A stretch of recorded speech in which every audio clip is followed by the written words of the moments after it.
Will the third heaven, how timely, we studied about third heaven today as well. Will the third heaven be gone as well after the millennium? So this is the millennium, after the millennium. All right, this goes into infinity. Will the third heaven be gone? Matthew, Julius, what's the third heaven? Who stays? Where's the third heaven? Where God stays. What's the first heaven? Our atmosphere. Second heaven? Space. Third heaven, the Bible talks about, we saw in this morning's BBK, paradise, where God is. The third heaven. Apostle Paul was caught up in the third heaven. Then he describes God, revealing him the things, right, in the third heaven. So it's about heaven where God dwells. So the person asks, will the third heaven be gone after the millennium? What do you think? Let me ask. Elim. I see your parents. Elim. What do you think the third heaven will be gone?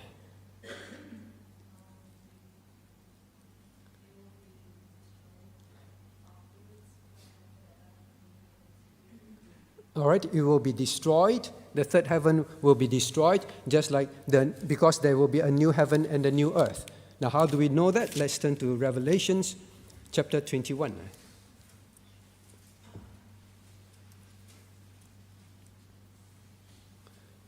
Revelation chapter 21.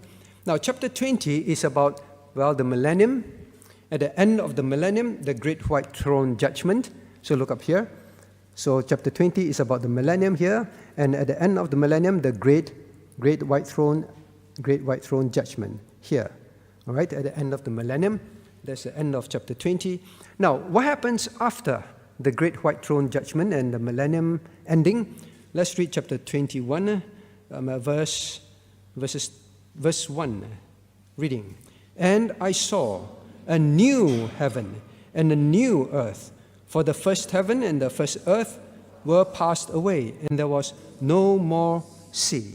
So here it tells us that there is a new heaven and a new earth. Now the first heaven here is obviously not talking about first, second, third heaven, but when God first created heaven, when God first created the three heavens, that is what it means. The first time God created, He created these first three heavens.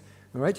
So it says, in chapter 21, verse 1, I saw a new heaven to replace that first heaven which God created. Right? The first, second, third heaven, that first heaven that God created. So from here we know that the third heaven, as we know today, will no longer be. Now, question is why? Well, God wants to create everything new, right? That's one thing. Job says that even the heavens are not clean in your sight, right? Now, what is the idea? Firstly, it's the idea of that is God is so holy, so pure. The comparison, but something that, well, Satan fell in heaven, right? So even heaven is stained. Job is not saying, well, heaven is a place with sin. Right? Even the heavens are unclean. He's not saying Satan, the heaven continues to be angels sinning in heaven. That's why it's not clean. So some people would extrapolate. Why must God create a new heaven? Why must God create a new earth? The new earth is so stained. Okay? Renovation is no use. Before millennium, there will be a renovation of the face of the earth. It's no use. Men will still continue to sin during the millennium. So total destruction, because after millennium, moving into eternity, there will be no sinners on earth or in heaven. Sinners will all be in hell, lake of fire, right? So that's why God will create a new earth, not renovate, but create a new earth. Then likewise for heaven, where sin has occurred in the first place, God will also clean it up and make it a new heaven, totally starting from scratch. So some people say, that's the reason. God does not explicitly reveal the reasons, but I think it makes sense. But we know one thing for sure. To answer this person's question, that the third heaven, as it is the third heaven today, will be gone as well after the millennium. All right? Actually, why do you ask that? Pei, why do you ask that? Oh. Oh, okay. Sorry I answered it so late, so you couldn't answer. All right, so that is all. So please continue to submit your questions. Let us turn to God in prayer. What do we have here? Top 5 reasons why church dropouts, what church dropouts say, why they stop attending church.